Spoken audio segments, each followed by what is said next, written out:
automakers are staring down a massive $14 billion in fines due to new fuel efficiency rules proposed by the Biden administration. So, what's the deal with these rules?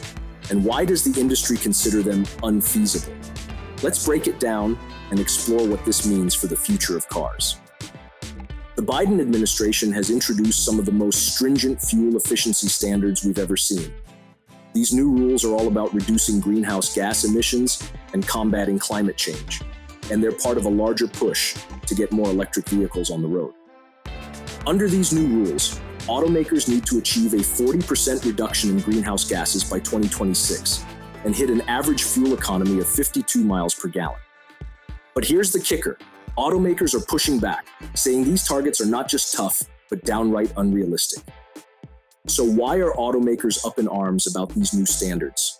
For starters, they argue that the technology needed to meet these goals isn't affordable or widely available yet. Developing electric vehicles and improving fuel efficiency in conventional cars requires huge investments, and many automakers feel that the timeline is just too tight. On top of that, there are serious supply chain issues to consider. The recent semiconductor shortage, along with constraints on raw materials, makes ramping up production of high-efficiency vehicles and EVs even more challenging. It's like trying to run a marathon with one shoe. It's possible, but it's not going to be pretty. If automakers can't meet these new standards, they could be hit with fines totaling up to $14 billion. That's a jaw-dropping number, and it's got the industry seriously worried.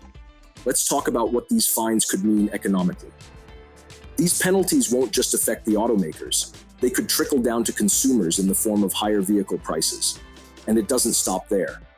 Automakers might also have to cut back on other areas like research and development, potentially slowing down innovation at a time when it's needed most.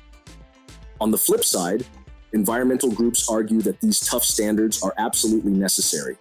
They say the auto industry needs to speed up its transition to cleaner technologies to help combat climate change. After all, transportation is one of the biggest contributors to greenhouse gas emissions. Reducing these emissions is critical if we're going to meet global climate goals.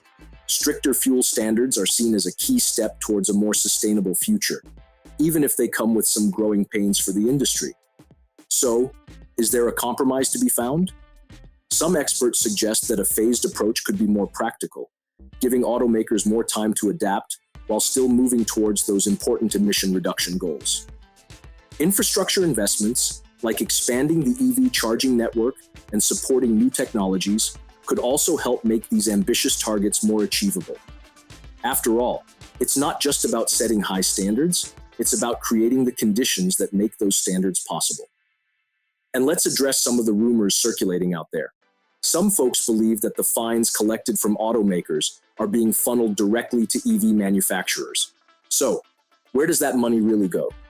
While these fines aren't specifically earmarked for redistribution, the Biden administration is making significant investments to support the EV market. For example, the bipartisan infrastructure law includes $5 billion to build a national network of 500,000 EV chargers, plus another $2.5 billion for grants to support innovative charging solutions. This funding is all about making EVs more accessible and speeding up their adoption, which ultimately benefits everyone: automakers, consumers, and the planet. In conclusion, the Biden administration's new fuel rules are pushing the automotive industry toward a greener future, but the road ahead is anything but smooth. Balancing environmental goals with economic realities will be crucial in finding a path that works for everyone. What do you think about these new fuel rules? Are they a necessary step towards sustainability, or are they asking too much too soon? Let us know in the comments below. This is Kevin Liu for Todo Machina. Thanks for watching, and don't forget to like and subscribe for more videos.